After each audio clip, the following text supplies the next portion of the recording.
Boom, we're back. What episode is this, Oz? I don't even know what episode we're on, man. 26. Episode 26 here with my boy, Matt Garcia. That's me, Restaurateur a.k.a. here in Matty San Boom Antonio. Batty, a.k.a. Where's Bach Wonder Boy, a.k.a. your baby mama's favorite DJ, a.k.a. Michoacana Matty, a.k.a. South Florida's Flow Rider. What's up, boy? How you doing, That's man? good, brother. Cheers real quick. Long Cheers, time no man. see. Cheers. What are you drinking? I'm drinking Topo Chico with Sierra Viaje. Oh, that's right. Shout out to Sierra Vieja. Let's put him on the camera. Boom. Appreciate you, Harold. Thanks for bringing that by. Dude, thank you for having me on today. Of course, dude. We've been Thanks for coming chatting in. for a while, but 15 years, I think. I think I did. Actually, more. We did the math. You, 5th grade, 4th grade, same elementary school. So we're looking. Yeah, Colonies North. Never passed a tax test in North math, side. so I'm really bad at this. But I'm gonna say like 25 years, maybe, give or take. Something like that. 20? I mean, fifth grade, what? I'm 10, 31 now, so. Okay, I'm 31 as well. How old are you in 5th grade? I think I'm 9. 10 or 9 or 10, So- 21 years? Yeah. Wow. It's a good Wow. amount of time, We could dude. have a kid that's old enough to drink if we had a kid together. We could, bro. That'd be kind of We cute. could. We'd make a cute kid. Oz Yeah, agrees. man. Oz is like, yeah, you would. So appreciate you coming in, bro. This Thanks is for this inviting is me. this is good, man. This is a refresher, to be honest. I feel like creatively, man, I've been in this fucking slump, and I talked about this on my story yesterday. But I've been in this slump, dude, and I'm just like, what better way to get out of this slump than to bring an old friend on? Thank you. Let's talk some shit. Let's be real. Let's not focus on the business. Let's not focus. Not to say we can't talk about business. Just a little bit of business. A little bit of business, but most importantly, this is a catch up, dude. This is a catch up that I think is much needed as far as my mental health goes. I hope love it's that. the same for you. I love that. Yeah, of course. I mean, I have broke my leg 2 months ago Tell us about that, dude. on a really gnarly. Don't ride bird scooters. Don't come after me, bird scooter. But don't ride bird scooters. Just threw him under the bus. Yeah, It's all hard. right. Well, they threw me under the scooter, so fuck them. Yeah, long story short, I was with the Soto brothers. Shout out Soto Vino if you haven't tried Soto Vino. Tried and some of that you're shit last living night. under a rock. This is good stuff. I was with the Soto brothers. We were hanging out. Jumped off a scooter, just like minding my own business, and I broke my leg in like 5 places. Shifted my bone. It was rough, dude. But I've been at home a lot, and so I've just been like had a lot of time to think, a lot of time to just kind of be in your own mind. So when you said like, "Hey, let's get together, let's shoot the shit," I was like, "Perfect." Feels good, right? It does, man. It does. So you're in a rut. Let me hear a little bit about this. Let me hear about that. I don't fucking understand it, to be honest with you, man. It's been, it's probably been, Oz, you've seen the reflection of it, Oz. How long has it been since you've seen me kind of mentally just fucked up? Ooh. So that's like good 4 weeks, dude. So I've been down with the injury going and I on probably, 12 weeks. I hit it. I hit it pretty well for like a month before. You're definitely going to. You're definitely going to. I gotta say, I think it may just be a change of scenery. Like, not just like you said you went to New York, which was awesome. Yeah, what do you do when you go to New York? I eat like a fat Roman king. I eat a lot. So the first thing that I always do when I get to the city, so I get off the plane, I take a cab or take an Uber nowadays, right? We take a cab, take an Uber into the city. Yeah, take the cab. Drop your shit off at the hotel. As soon as you drop your shit off, Where are we staying? Arlo, Soho. Ugh, Shout out to Soho. Arlo and Soho. Soho is beautiful. It's fucking beautiful, Beautiful. dude. But first stop that I always make, man, it's a ground support coffee. Okay. I don't know if you've ever been. It's in Soho. Okay. Unique little spot, although they changed their sandwich menu, and I'm not a fucking fan of it anymore. Don't fucking do They that. fucking changed it up, dude. They used to have what was called the picnic. Barbecue hear it? sauce, Okay. potato chips, Build it, yes. turkey. Build it. I don't even think it had cheese. You don't need Lettuce cheese. and lettuce and tomatoes. Oof. Bro, it was the shit. That sounds fantastic. I went back. Especially, I got a vinaigrette sandwich now. I'm like, I don't fucking eat vinegar. I'm sorry, I don't eat vinaigrette, dude. dude, no. I'm a ranch guy. Or South Texas. Yeah? Yeah, you gotta eat I'm ranch. barbecue, dude. You're a barbecue guy? Barbecue all day.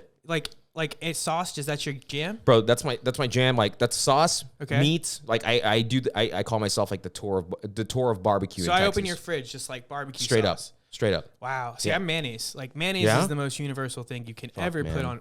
Fucking like think about it. Think about all the good foods that have mayonnaise base. Yeah. Remoulade, tartar sauce, ranch dressing, like all a little bit of mayonnaise in there. It's like It's true.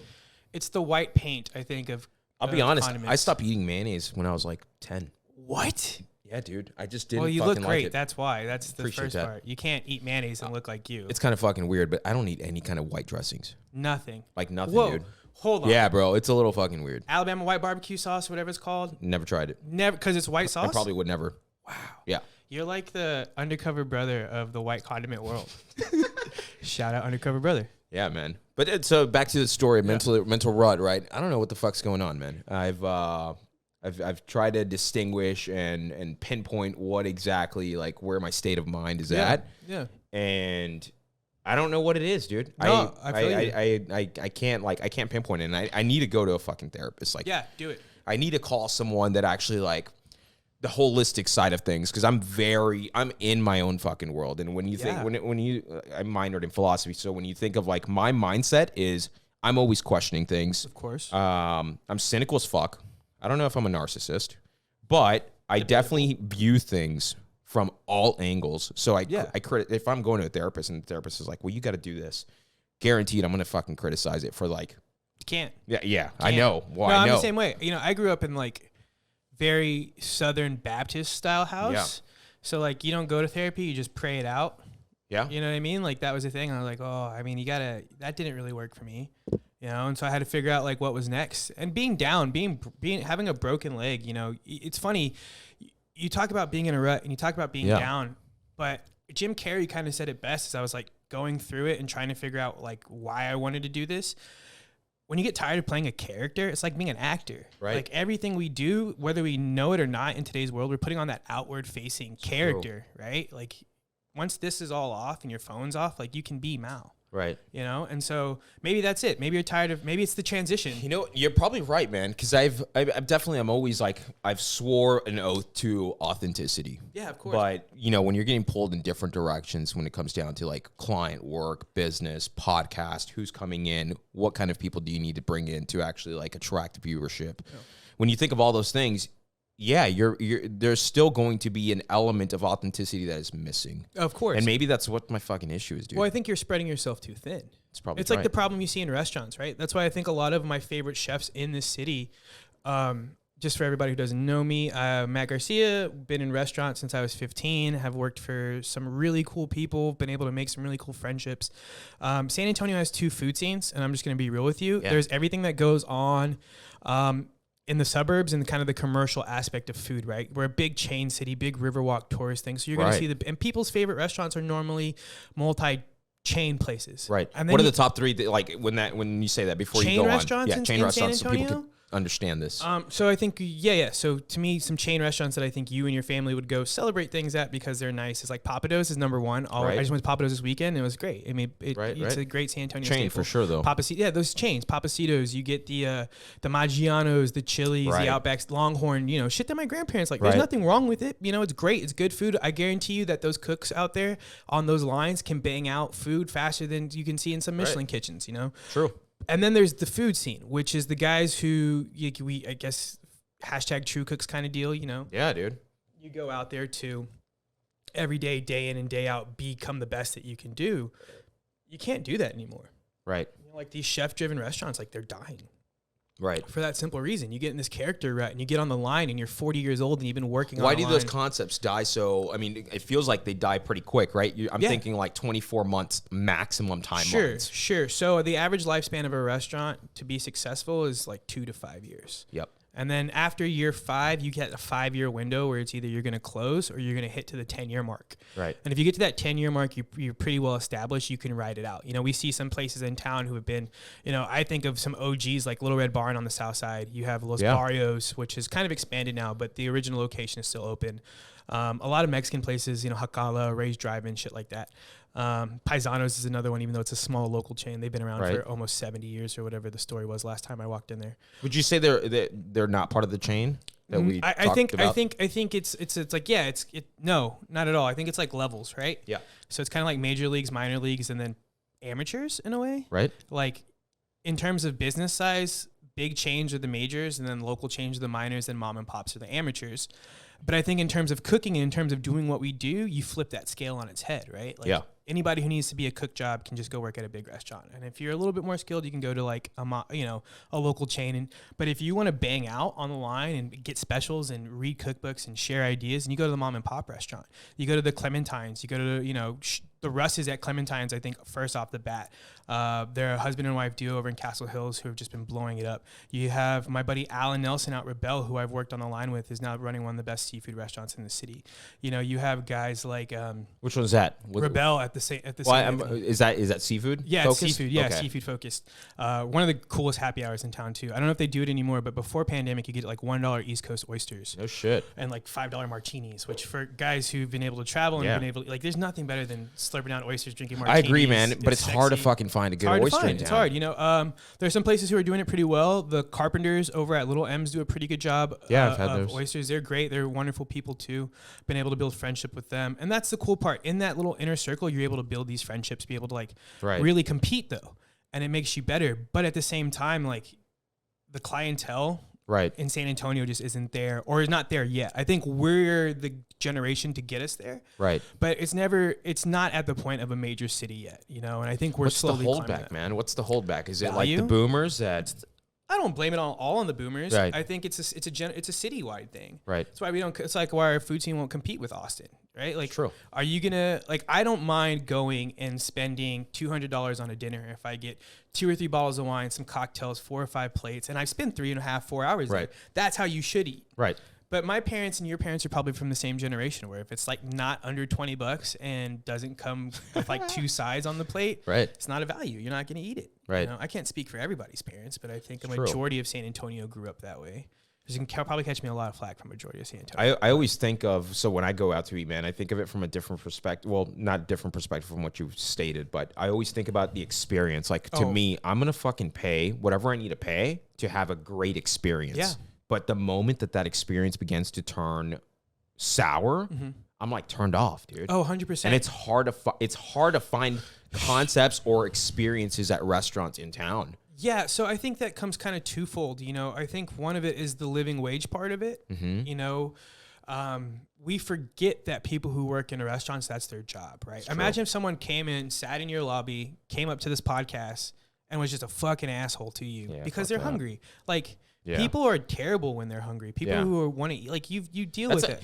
And that's the shitty part. But I think everyone, so anybody who's fucking listening to this needs to have there's a social responsibility. 100%. When you go out to a restaurant, you better be kind, man. You don't know what kind of day that server has had. Man. Yep. Yeah. I agree.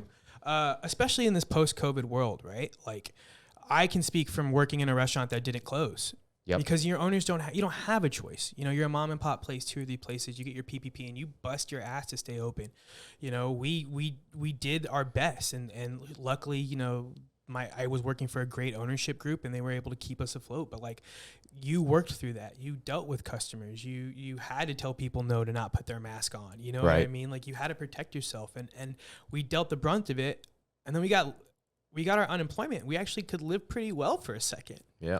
There's no stress, you know, you weren't working 12 plus hours a day. You didn't have someone yell at you. You weren't going paycheck to paycheck. Well, maybe like you kind of were, but like the stress of life changed. And then the restaurants reopened and they called you back and they're like, ready to come make the same amount of money, do the same amount of shit you did before. And it's like, go fuck yourself. I can imagine, dude. Yeah, I can imagine. I mean, I don't think I speak for everybody, but I know I've heard this conversation be brought up a lot. And not all owners are like that. Not all owners are bad. Not everyone's scamming, you know, or treating their employees like shit. A lot of people really do treat their employees like family. A lot of people do.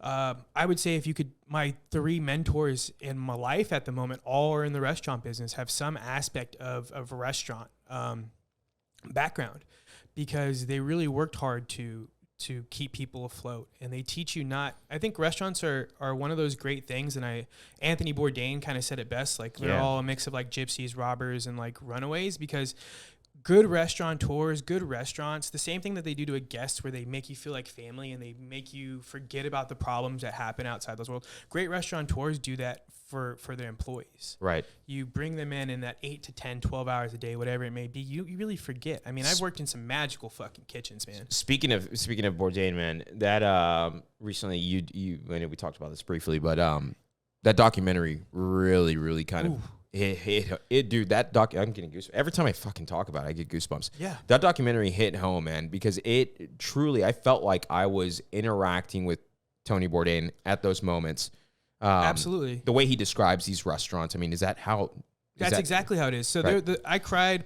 I'm a crier. I like to cry. Yeah, you know, someone asked me the other day, is it natural for you to cry? Same, bro. And I couldn't say yes or no because of the fact that, like, It's just a natural reaction to me. Whether I'm happy, where I'm sad, I'm angry, I'm shocked. Like crying is usually what happens. Yeah. I cried from the beginning. There's a scene where he's sitting outside of Leal and he's on his cell phone and he has a clipboard and it's like calling the order. I've done that so many times. Right. So many times.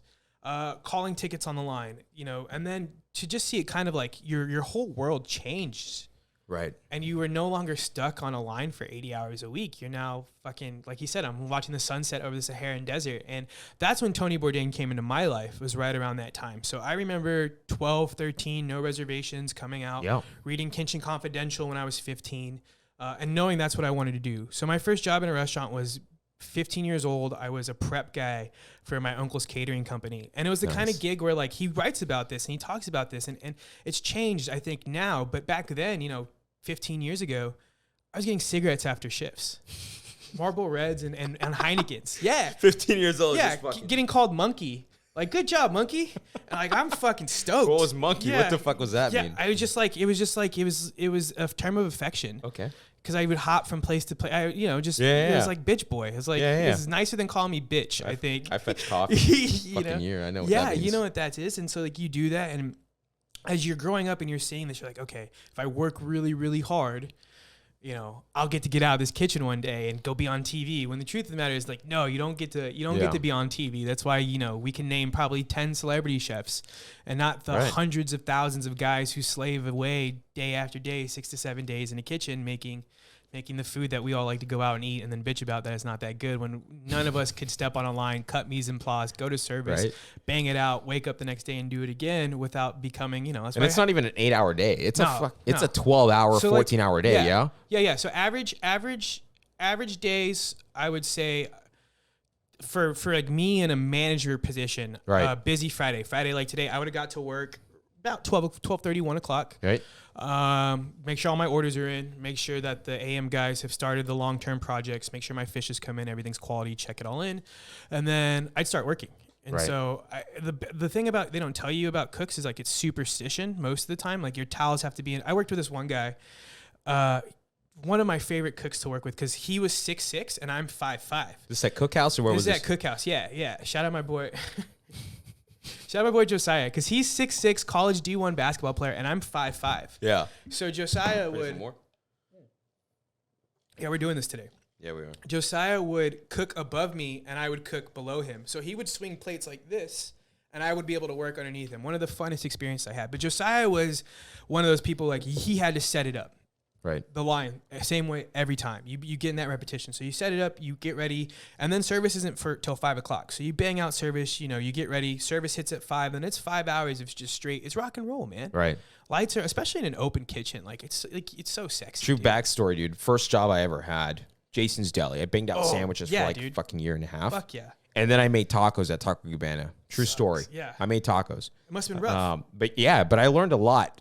Not specifically at Taco Cabana, because the Mexican ladies were a little hard to interact with because they just hated young people, I guess. You're taking their hours, bro. Yeah, I don't know what I was doing, but I was definitely, I was not liked there. But at Jason's Deli, I learned a lot. Yeah. I learned a lot about what it means to run a restaurant. 100%. You had, and Jason's Deli's a big, I'm assuming it's bigger than other places because they had like 4 managers. Bill Miller's. Bill Miller's is the hardest kitchen I've ever worked in. Crazy, bro. It's insane. It's chaotic. Well, I think it's part of the model, and it's tough, and that's why these places are successful, and that's why they blow up, right? Because like you create a model that is robotic to a sense. Yep. Right. Like that's almost what it felt like. If you didn't work out, they could have hired me. I don't work out. Trained me, and then you know what I'm saying? Please, bro. We'll get into that. That's part of. We'll get into that later. Because right now, just in restaurants real quick, I broke my leg, was in restaurants. Action Bronson broke his leg, was in restaurants. So I'm either going to become a rapper. Holy shit. Or I don't think I'll become a rapper, but that'd be tight though, right? I see you doing a podcast, bro. I think that'd be cool. I'm enamored with your studio. Like I said this before, but we're bringing the word horny back, y'all. I'm horny for this studio. Like the purple lights or everything, bro. The whole thing. Purple. The purple lights are what get me horny. Shout out Prince. You know what does really, my boy Aaron Pena over at Restaurateur. Yeah, love Aaron. Sexiest bar. The lighting in there. It is, bro. It's the lighting. It is. It's so good. It is. Do you ever watch the screen when you're sipping on something? I don't, dude. Straight up, watch the screen next time. Anybody who's listening, watch the screen next time you're at Amore. Okay, let me ask you this, because you're in a rut. Let's say we're gonna take you out on a San Antonio. I'm gonna take you out on a date. All right. Where do you want to eat? Where do you want to go? What are we doing? San Antonio? I have to stay in San Antonio? Yeah, you gotta stay here. I'm cheap. Fuck. I don't run a podcast. I broke my leg. Well, I can't say the places I want to go. It's cheap, but I would say probably first stop dinner or first stop is a drink. First stop is drinks, dinner, drinks. Okay, so drinks, dinner, drinks. And First stop for a drink. Late night. Where would you? There you go. Yeah. First stop for a drink would probably have to be. Honestly, man, I'm fucking easy. I just need a scotch. So we're going to Sternworth.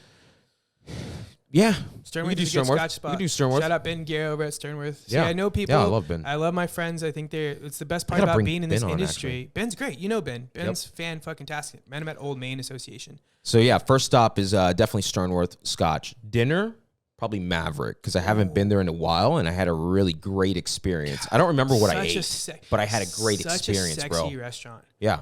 The 3-room concept is genius. Yeah. Like you have 3 rooms that look like 3 different restaurants. Right. Super excited what they're about to do. I guess I can say because I have social media, but one of my favorite chefs in the city, a guy named Robbie Nolan. Yeah. He just came back from California, is helping out over at Maverick, but he's about to open like an Amalfi Coast Here in Italian town? restaurant right down the street from us Nice, here. dude. Yeah, it's gonna be sexy. Shout out Robbie. He's cool as fuck. Yeah, I'm looking forward to that.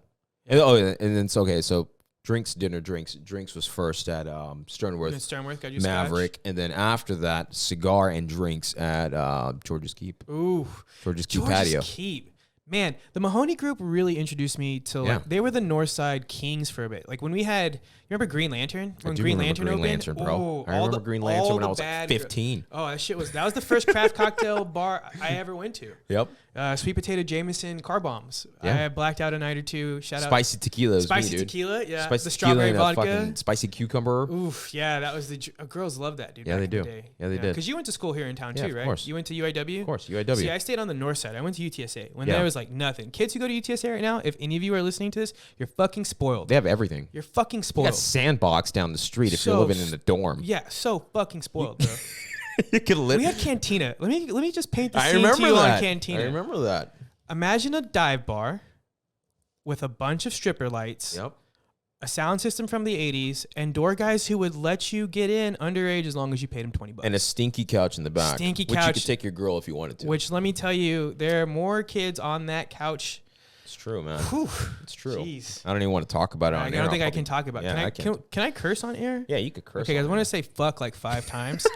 But I've caught myself and it just looks like I'm stuttering. I think but I've cussed a lot this yeah. episode. Oh, This is probably oh, the most I've cussed. It's good. It's good, you know? It's not bad, man. So back to Tony Bourdain movie. Yeah. You loved it. I loved it. Loved it, dude. I know people were upset. I think it was cool they used that technology. People were upset? Yeah, people were mad because they did that technology where they used his spliced voice. his voice.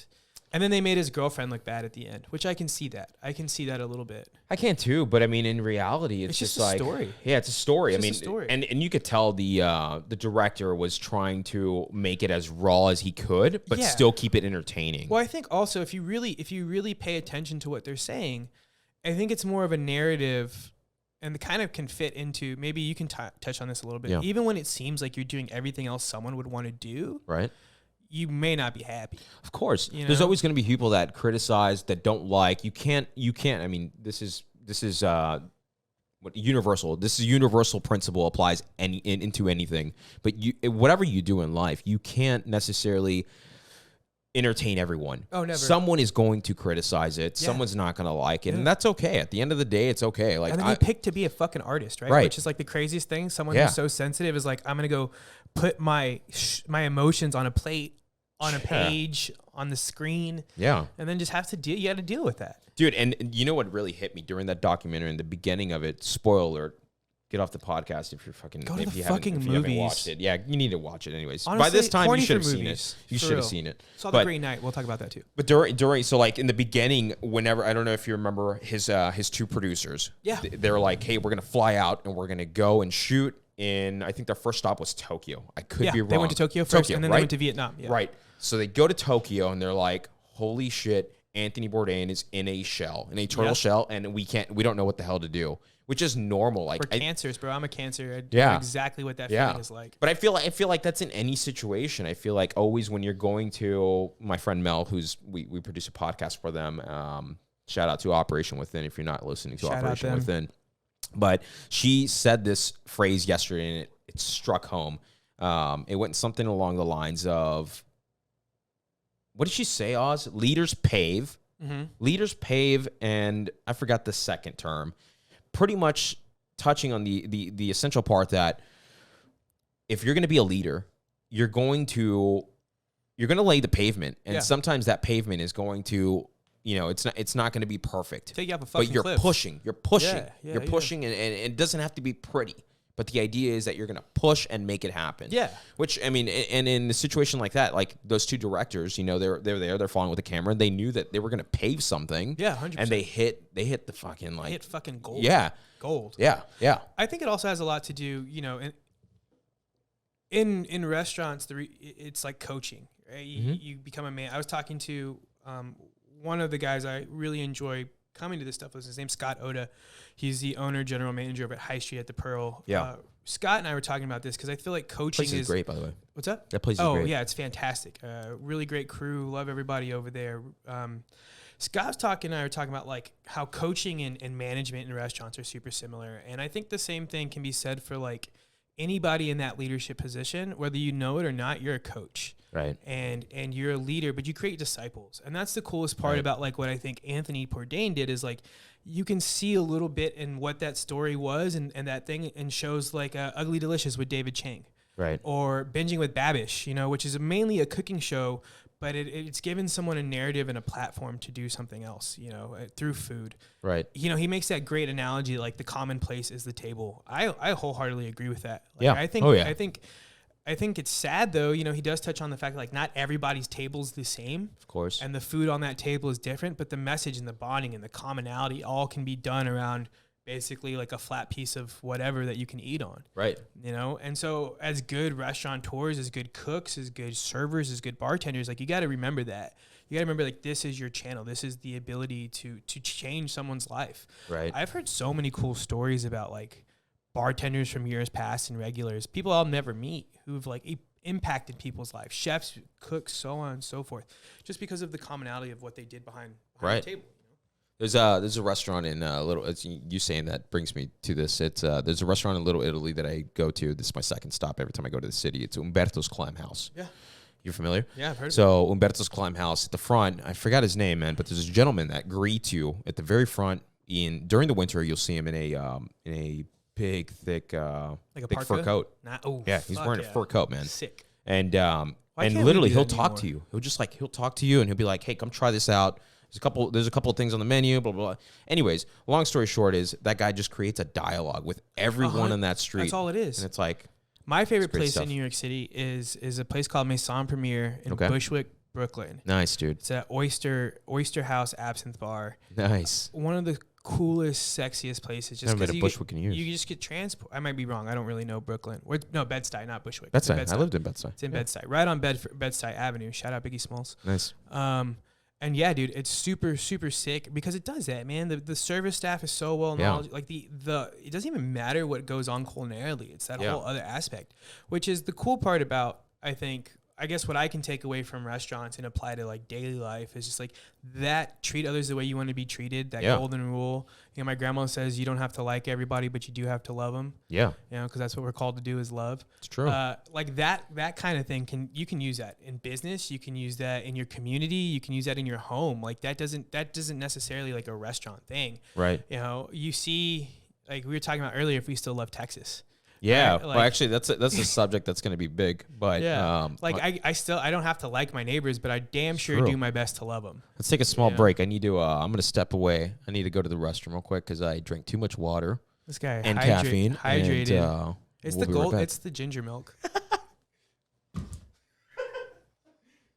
keep it rolling. It's just me and you right now. Yeah. Welcome to a podcast within a podcast with your host, Matt Garcia, and my co-host, Oz. Everybody say hi to Oz. Hey, guys. So right now... Wait, you have sounds? Yeah. We haven't used it. I've been on this podcast for almost 20 minutes, and I have not heard one sound from you. Yeah. That's fucked up. So honestly, what do you got? What do you got programmed? So I'm going to call for him. Okay. I like that. The laughs, okay.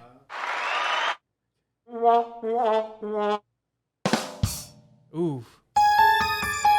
Spooky vibes. Oh, yeah. Magical. I'm going to call those out now. when we're talking about some stuff, I'm gonna call some of them out. I don't have them labeled. Oh no, that's okay. I just want to see. I want to be like, yo, Oz, give me. We just. Oh, that concludes podcast within a podcast with Matt Garcia and Oz. So I just found out this guy has sounds. Yeah, dude. And he's been holding out on sounds from us. We got. You need to fire this guy. Can You need to fire this guy.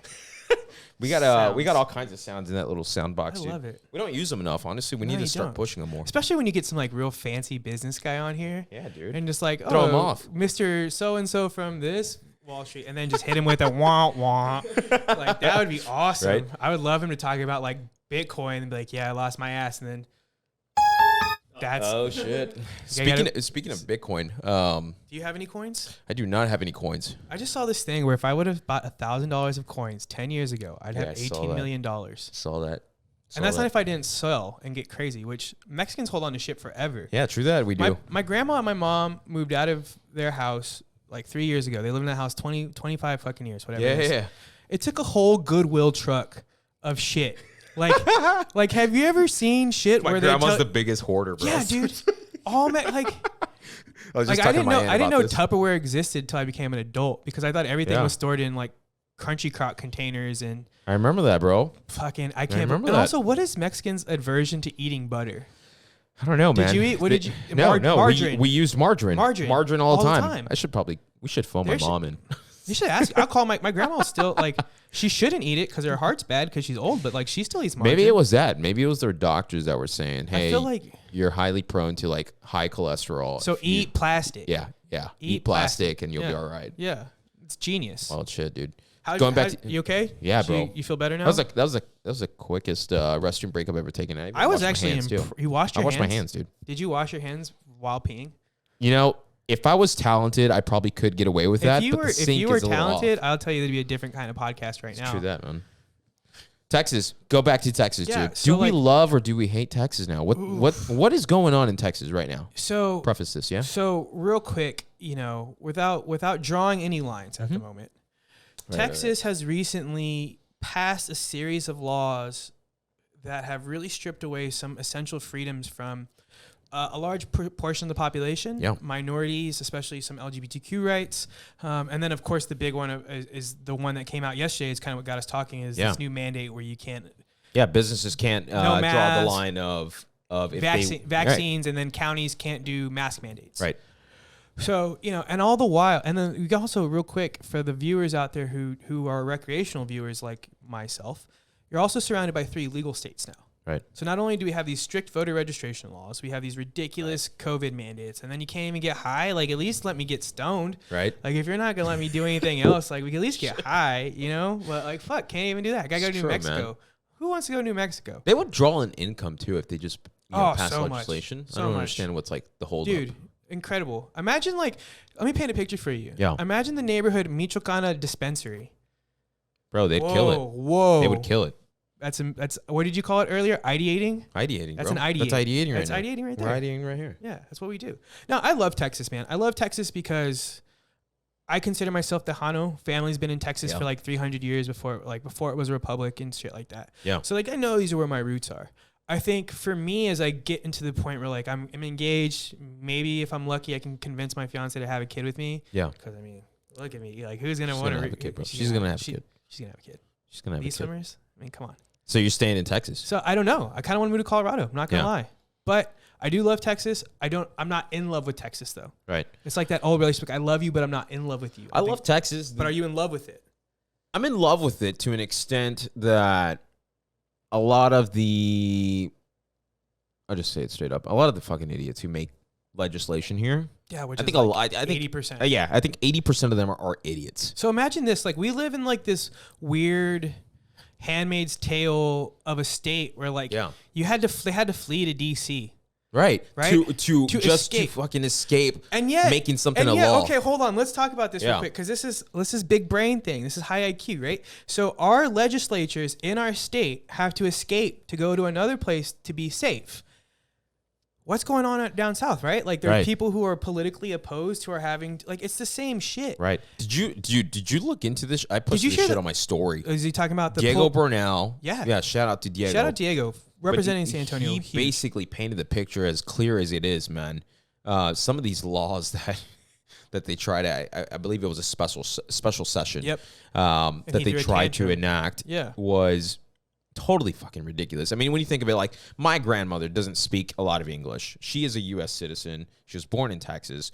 However, she still has disconnections with, I would say, the language, for one. Number one, first and foremost. She doesn't really like interacting with people that just speak a lot of English because she's not in her comfort zone. It's like going to another country. So it's like, yeah, getting her to go vote is already like pulling teeth. Yeah. So when you look, I mean, watch my story, or you could probably see it on Diego Bernal's IGTV. But if you watch specifically what he states is happening or would happen if these laws were passed, it makes perfect sense. Oh, yeah. It's any person who is uncomfortable in situations where they're interacting with people that don't speak their language, yeah, and then they would totally not vote. Throwing a gerrymandered district on top of that, you know what I mean? Like, where it's crazy. You know, Yeah. it's absolutely crazy. And it sucks, man, because, you know, I'm speaking directly to the sub 30s, right? Like, if you're 30 years old or 30 to 18, this message is for you. Don't think voting is lame. Don't think you're too good to vote. Don't think your vote doesn't matter. Because what you're seeing here is like, that unfortunately is the only thing that you got at the moment. Right. You know, I have a really good friend of mine who's just like a conspiracy theorist, right? Everything is a theory. And I love him for that because it creates great dialogue and we're able to interact. But like, his vote doesn't matter to him. Is that what he says? Yes, he said. And I think that's the most stupid thing you can do. That's the only way, in my opinion, you fight back, right? You go out there and vote. And if they're going to make it harder for you, then you go out and you try even harder. Why does he think that his vote doesn't matter? Well, I mean, has he gone deep with you about that? A little bit. I think it's the idea that America is no longer like a democracy. It's just a really cool oligarchy. Mm-hmm. If you want to get even deeper, like, you can look into like the Brave New World of things, right? So like, people like to look at the future since, I guess, these books came out. Was it going to be Brave New World? Is it going to be 1984? Right. And everyone assumes we're going on this authoritative 1984 kind of track. Right. It's not happening. It's Brave New World. Give me your Soma. Give me my feel good. Let me have my quick stream, and then break me up into classes, right? The A's, the B's, the C's, so on and so forth. You all are prisoners. Right. But as long as I can be broken up into different segments and different classes and still feel above, then like, the fuck do I got to worry about, right? Right. And so we like to joke that, like, no, we're more in a Brave New World scenario than we are, like, ever close to 1984. But with that, it's like that idea that my vote doesn't matter. Lobbyists can buy off my politicians. It doesn't matter if I voted this guy in. By the time he gets to Washington, you know, someone's going to get in his pocket. I saw a tweet that it was like some Australian chick. She's like, it blows my mind that like AOC and Representative Omar and some of these like left-leaning representatives are fighting for what are basic rights in the developed world, and yet we're America.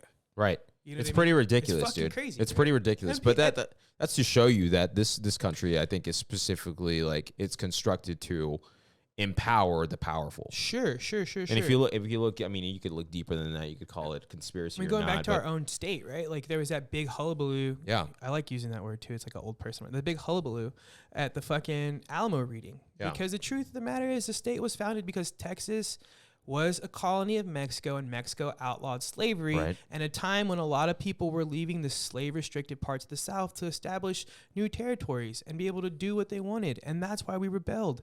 And it's okay.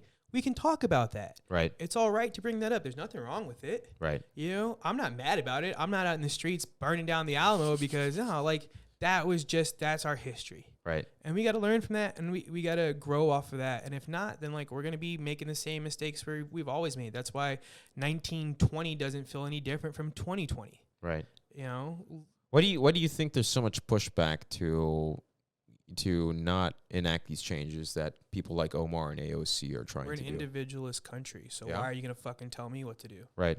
Right? Right. Like, because going back to that Brave New World scenario, right? Like, we versus them. Right. It doesn't matter. Like, look at COVID, right? Look at COVID. How many times do you see someone who is anti-vax, anti-this, anti-that, who have been vocal about it, and then they get COVID, and the last words that they hear is, "Man, I wish I had my vaccine. I wish I had my vaccine." There's like 6 interviews. 6 big guys, big people who have been anti, and so like, I think the same thing can kind of be said in that same respect. It's like we don't care unless it's on our doorstep. Right. You know what I mean? Speaking of the vaccine situation, right? Because I was having a conversation with a few people yesterday, but what are your viewpoints, man? Is Ooh.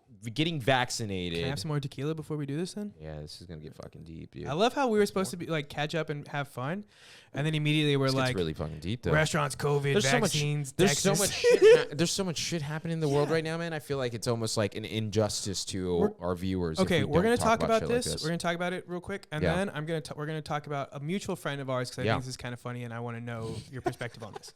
All right. So back to my thing on the vaccines. Yep. Is it terrifying? Absolutely. Yeah, of course. Is my like in 10 years could my heart explode and like Maybe. whatever? Right. Yeah, Whatever. Whatever. We'll never go back to normal, right? Of course This is not. the medical 9/11. Right. For those of you who still haven't wrapped your head around this, this is the medical 9/11. Yeah. Your world is forever changed. Yeah. Look at us. We're 31 years old. We've gone through the Iraq War, Oklahoma City bombings, Right. Waco, Columbine, Afghanistan. 9/11, Afghanistan. We've gone through so much shit that it's like, what the fuck else are you going to bring at us? Right. At this point. Right. People say we're the softest generation ever. Bullshit. No, this is We are the bitchiest generation ever. We are Yep. the generation of people who call each other daddies and queens and kings. Like, we know our place, and we're not going to sit down and shut the fuck up about it. And that's annoying to the boomers. true that. Okay, now I'm off that soapbox. Back to the vaccine. Yep. Look, I don't know, man. I knew what it was right for me and my family and the choices course. that I wanted to make, and the choices for my community. And if it's a semblance or the sliver that it's going to take us to get on the other side of it, Right. then I'm going to do my part. That's what we forget, right? We call World War II the greatest generation for a reason, Right. because they put down their bullshit aside. Everyone did their Everyone fucking part, did their right? fucking part. They Whether sold you agree, you sold bonds. Women Right. went to work. You know, I mean, there's a beautiful documentary on Netflix called "The Five Who Came Back," and it talks about the 5 biggest directors in Hollywood. I at the remember time. that. I've seen that Netflix. These Yeah. motherfuckers left Hollywood, millions of dollars, and enlisted in the war effort. To document right? Yep. The war. They were putting themselves, John Huston, Frank Capra, these guys were going out in the front lines and filming these beautiful battles, right? Women were leaving the house. We were picking ourselves up out of the depression. We were the greatest generation because everybody said there's a common threat, and this is what we need to do to fight it, and this is the only way we're going to win. COVID is that threat. Yep. Variants of COVID are that threat. For those of you who like, you know, Disney Loki like me, like this is a fucking variant. You got to step it out, right? Like that's the point. This is our battle. We can point fingers and we can say, well, it's maskers or anti-maskers or the Chinese or this or that. Nah, dude, it's an invisible fucking virus. That's the threat. We all need to do our part. Makes you really fucking sick. Sometimes it kills you. Sometimes it kills you. And look at our community, Hispanics. I'm pleading to you who are like me out there. Couple pounds overweight, you eat your flour tortillas 3 or 4 times a week. Oh, yeah. You like to drink it will fucking kill you if you're not careful. Yeah, fuck yeah, it will. I've lost a family member. I've seen friends lose family members. I mean, like you're not immune, you Right. know? And so my big thing is just if you want to really get behind it, either get vaxxed or wear your fucking mask and shut up. Or stay the fuck home. Stay the fuck away from people. Yeah, like that's cool. I think the thing that sucks is like we live in a time where we can't have like a discourse without getting angry. Right. And this is going to piss people off. You're going to have people who are going to unsubscribe because of the I opinions don't you give take. a fuck, man. Which Honestly, sucks. Which sucks. Good. Don't give a fuck. I love that part of the rut. I don't give a fuck. But that's what sucks, right? Is like you get to this point and you're in this place where it is unfortunately a discourse. Right. It's become politicized. It's become, instead of what we can do, it's what I can do. What was the catalyst? This is my thing, right? Like, when did it turn into such a fucking political issue, dude? And Like and 10 don't years ago? and don't get me wrong, man. Like, I grew up super fucking Republican. Like, believe it or not, I was super Republican growing up. Because a lot of Hispanics in South Texas are super conservative. Right. And I was just like, you know, and growing up in that, but I began to distinguish, like, whenever things really started rolling out. Yeah. I'll take a little more. How are you doing? Yeah, you need some more. Fucking drink some. Oh, so you drinking BCAAs or are you drinking tequila over You're there? drinking BCAAs, bro. Both. If you're not watching this on YouTube, you need to go and subscribe Can on you womp YouTube. yourself? Thank you. Thank you. That's what we gotta say. All right. So, anyways, I grew up. My parents are not. My parents are apolitical. They are not political in any sense. I don't know where my Republican mindset came from. It's probably my business background. Well, the upbringing we had too. We grew up in a super whitewashed part of society. True. I grew up in Alma Heights, so I mean, I guess maybe that's part of it. I don't know if they're more liberal now, but they were probably Republican back then. But anyways, long story short, I grew up Republican, but I began to distinguish when something like a pandemic begins to get politicized, and I think it's specifically the stuff that puts people in danger is definitely coming from Republican dialogue, Republican narrative. It's not coming from the liberal narrative, because liberal narrative is mask up, vaccine, stay home, or stay away from people. And the other side is like, no, don't tell me what to do. You can't tell me to take a vaccine, which I agree. Everyone has their free choice, but you can't tell me to mask up. But it's like, it's just a fucking mask. I think it's. Long story short, I'm not Republican. I'm not left. I'm not right. I'm just like, no, for sure. Health, dude. Health. Health is what matters. Yeah. Well, health's been politicized our whole lives, right? Like, yeah. Going back to the beginning of this podcast, breaking your leg, like if you don't have insurance and you have to deal with the American Medical Society, and I'm sorry, not American Medical Society, I'm not dealing with them, but like the American medical system, right? Like it's a nightmare, right? Like it's a fucking. I believe nightmare. it, man. Like I'm not gonna say what company I was with, but I had to take an ambulance ride. I'm talking like from $1,000 to $2,200. That's fucking for an ambulance ride, bro. because they wouldn't. Hold on, this is the bullshit part about it, right? It's ridiculous. I told them no, I want to drive myself. They wouldn't let you. They wouldn't let me. You kidding me? Because if what happens if I drive, like let's say I leave clinic A to go to the hospital, but somewhere on that ride I hurt myself even more. Then it's on them or what? It's on them. They let me go, right? So it's like it's because we live in a country. Like, what was I watching? Someone was talking about the idea of like living in America, we just sue the fuck out of everybody. Yeah, I've heard that. And you got to be like really fucking careful of what you say, what you do. I mean, if we're gonna stay in this realm, you know that the abortion bill that was passed here in Texas earlier this year. Mm-hmm. That's ridiculous, by the way. You can sue anybody for assuming that they had an abortion. So like, that is fucking ridiculous, dude. Yeah, it's crazy. Like we are so horny for suing people. Right. It's nuts. Right. It's absolutely insane. I mean, like, I think on top of being horny to sue people, right? I think there's a lot of people up above. Shout out being horny to sue people. There's a lot of people up above that are being horny to just control people, in my opinion. Again, going back to like my buddy who loves conspiracy, you can believe whatever you want. It's just how far down the line rabbit hole are you willing to go? Right. Like, I think there is some beauty to living kind of blindly. Yeah, there is. I mean, you're not gonna. Because once you open up that box, like you're fucked. It's ongoing, bro. I remember. So like, I know I'll say it again, but I grew up Christian. I grew up Catholic, converted to Christianity. I think like when I was like 11. Let me ask you a question. Yeah. Why do you distinct the difference? Because that's a big thing in South Texas that bothers me, because they're not different. Yeah, they're not entirely different, but the true difference between Christianity and Catholicism, in my view, and my upbringing, was that when you think of God and Jesus Christ, it's not necessarily like in Catholicism. There's a lot of statues. Sure. You pray to the statues. Yeah. So it's all the stuff like Martin Luther spoke out against, like the idolatry, exactly. the penance. There's a lot of ideology. There's what do you call it? Idolatry. Idolatry. Okay. Like, I think praying to idols. Idolatry. Fact check that. Idolatry. Can we Google that? How do we spell also, that? Yeah, we should. If you've heard the first 30 minutes of this, you know that we know nothing. We know nothing at all. And this is just to get Mao out of his rut. It is to get me out of my fucking rut, because You're deep in it. I'm so deep into this shit. You can pause your mic. When's the last time you got laid? Pre-pandemic? No, dude. Thank God. This was super recent, bro. Super recent. This happens a lot. Sick. This happens a lot. Woo! Can I get some claps for my boy on that real quick? Put some claps on the mic. Put some claps on the mic.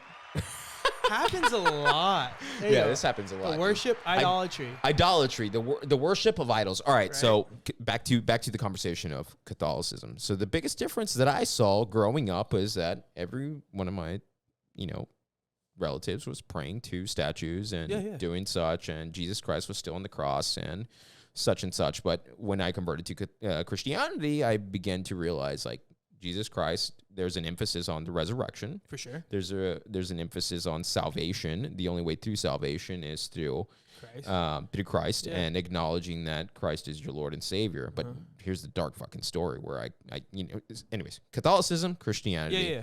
The dark story goes, I began to study philosophy. Okay. And philosophy takes you in if you haven't studied philosophy in a setting where you're having dialogue with someone who is teaching, and of course you have classmates who are going through the understanding of whatever you're touching on. But I began to study philosophy, and that threw me in the biggest rabbit hole.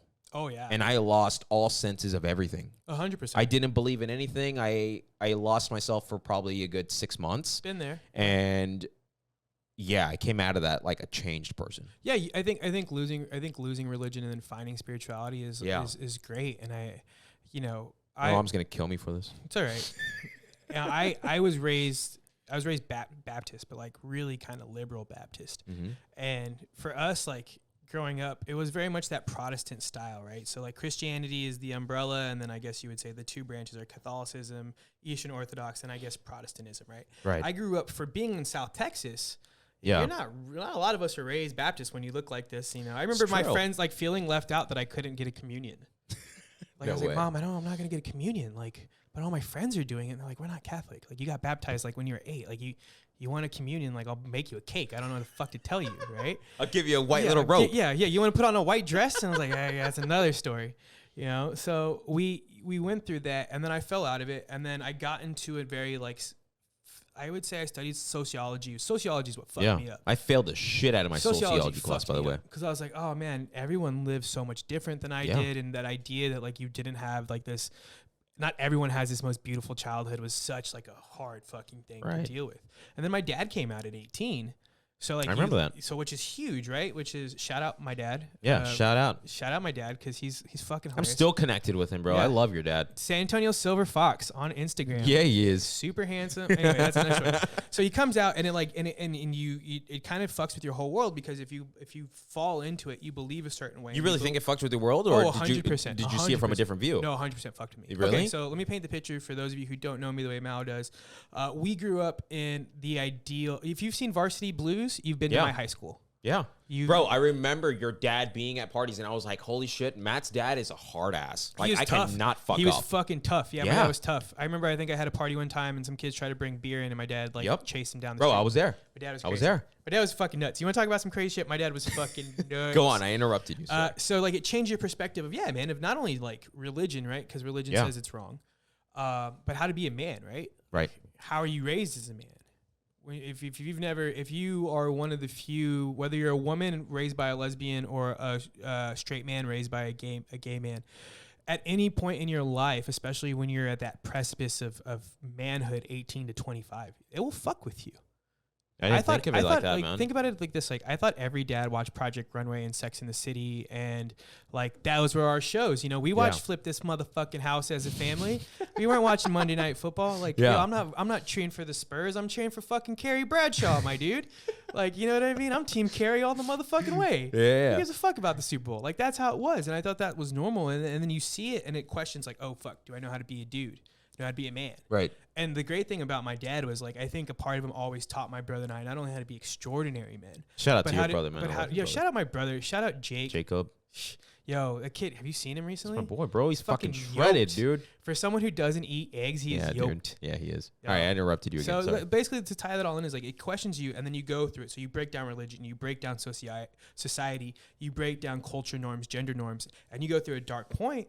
But when you get to that other side, I feel like it's a much more beautiful place to be at. Of course. Because you can live in this, like, you can live in the bubble, right? Right. You see it. How many people will you follow on Instagram or Facebook who have grown up, gone to college, moved back to the same neighborhood, and are doing the same shit that we saw their parents do? Yeah. I mean, that's the common. That's a South Texas thing. Yeah, I think it's everyone attracts to what they understand and what they know. It's very, it's very rare to see any of my friends or see people in general that steer away from the path that they're comfortable in. It's absolutely beautiful for the ones who get to do it because like I think there's no looking back on it, right? You can say like, oh fuck that, but like looking back on it's a beautiful way to live life. Right. It's not for everybody. It's not for me. Right. But it's a beautiful way to live life. And so what I got to do is I got to really put the core and the crux of my philosophy and my religion and what I believed in into food.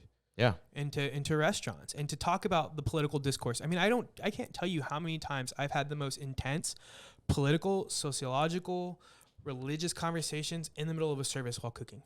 I believe it. Or prepping or getting ready. You know, I'll be frank, the guy who saved my life, the guy who really is named Peter Sipeston. If you aren't familiar with Chef Peter Sipeston's from New Orleans, Louisiana. He's a man of God. He opened Where You At food truck and then Cookhouse, and that's kind of where he came into my story as I started working for him at the Cookhouse.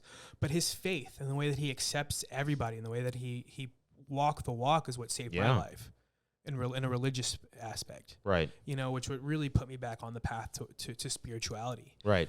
Because you got to see people who lived life that weren't necessarily the same way you were preached about, right? Like my favorite character in the Bible is David, because David went through some fucking shit. Right. He did some shit, and he still went after God's heart. And I feel like for me specifically, and for anybody who's out there who's questioning religion or spirituality or anything like that, it's okay to not know.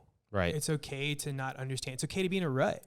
You know, like, I keep telling myself that. But it is. But you have to come out of the rut. Like, I think it's okay to be in the rut, but it should not. But you shouldn't look for you shouldn't beat yourself up if you're not. It's true. You know what I mean? Like, you shouldn't beat yourself up if you're like, okay, I've been doing this. Like you said earlier, not to put you on blast, but you're like, I was like a month, and you were like, oh, actually, it's been like a month before. Yeah, that. I hit it well. I hit it well for like 2 But that's okay. months. You're okay. Because like sometimes you need to just say, okay, everything that I know, everything that I am, pause. We're just travelers, man. We're just fucking passing through. It's true. You know? And with that being said, it is okay to rest. It is okay to feel stuck. It is okay to not know. It's much better to, in my opinion, to be stuck and work on yourself than to be quiet and fade away. It's true, man. It's hard when you're when you have a platform like the one that I do in terms of like a podcast. I'm not saying I have a big platform, but people definitely like respond to shit that I put out. Any platform you have, man. And I feel like there's kind of a responsibility to kind of be like this tough fucking person. Like through everything, you have to fucking keep persevering. It's the American ideal, right? Like right. We all want to be Teddy Roosevelt, but if you read into Teddy Roosevelt, like he was a emotional, like softy. Yeah.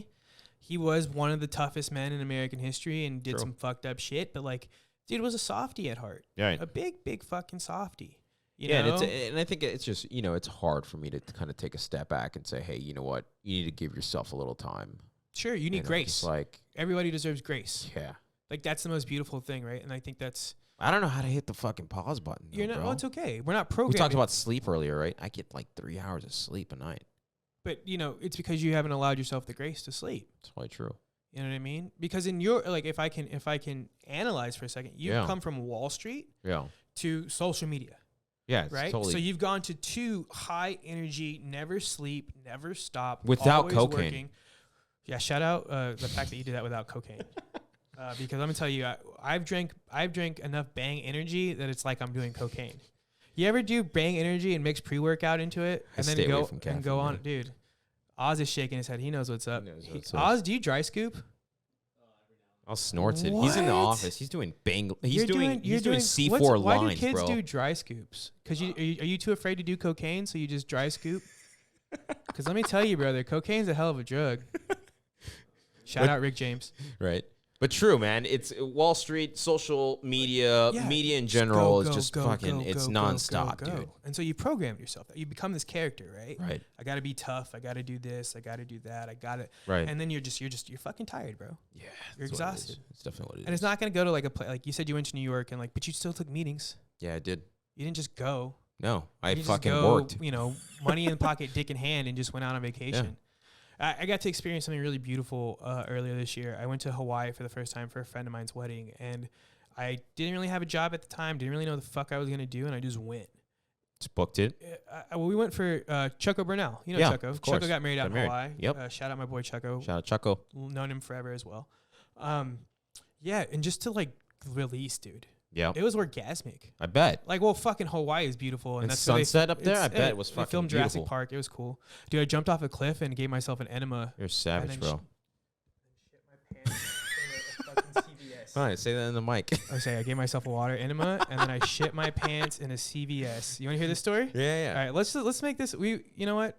Actually, you should save this for the next episode. For the next episode, Yeah, let me 'cause just I tell feel you like this: we need to cliffhang don't them. jump into a cliff off of a cliff, bow-legged. You will get water in your butt. Oh, I bet you would. Hard, I bet you would. dude. Fucking hard. I bet you would. And then I ate poke afterward. I ate raw fish afterwards. All right, so we got to finalize this episode because I feel like people need to stay in continue mode. Yeah. Because I want to bring them back. Sure. What do we finish off with, man? What So, what did we say to the audience? I don't know. I think we covered a lot. Yeah, we did. If you have any problems, again, this is the Gurupresario podcast. Direct your problems to Oz. Get that plug. Yeah, Oz will filter. No, I think you you just ended in the fact that, like, no matter where you go, where you are, one of the beautiful parts about San Antonio, it's home. And you have friends and you have family and you can always come home. It is. And so shout out you. True Shout that. out the boy Mal for bringing me on. And just come back next time. Next time we won't be as serious. Yeah, bro. I'm going to smoke weed in the office next time. Let's on do camera. it, man. Let's do it. All I right. appreciate you coming in. Thanks for having me, brother. We'll catch you guys on the next episode. If you guys have not subscribed yet, make sure you go subscribe. I'm going to tell you all the platforms you need to subscribe. Most importantly, we're probably on 12 platforms, but most 12? importantly, 12. Yeah. 12 Castbox, platforms? Breaker, all kinds of other shit that nobody listens to, but they're still on there. I didn't know those were even platforms. Yeah, dude. Are you on platform 9 3/4? I don't know what the fuck that Shout is. out Harry Potter. So most importantly, you need to subscribe on YouTube because there's a video portion. If you're listening to this on Apple, iTunes, or Spotify, there is a video portion that follows this, and you could watch that video, and it's just it's more attractive than listening to a fucking podcast. Also, yeah. if you really like this, subscribe and then tell them how much you like this so they can bring it Yeah. back so we can do this again. Yeah, bring it back, and then we're definitely bringing you back, even if Shit, people don't yeah. like it. I don't give a shit. Yeah, we're going to talk about some crazy things today. We talked about conspiracy theories. We talked about a lot, but we're gonna leave them cliffing. Cliff it up. Cliff it up. We'll catch you guys on the next episode. Thanks for tuning in. Play us out to some applause. Can we get some applause? when we leave? Yeah. That's the finisher. Tune in the next episode. We'll see you guys in the next one. Later, y'all.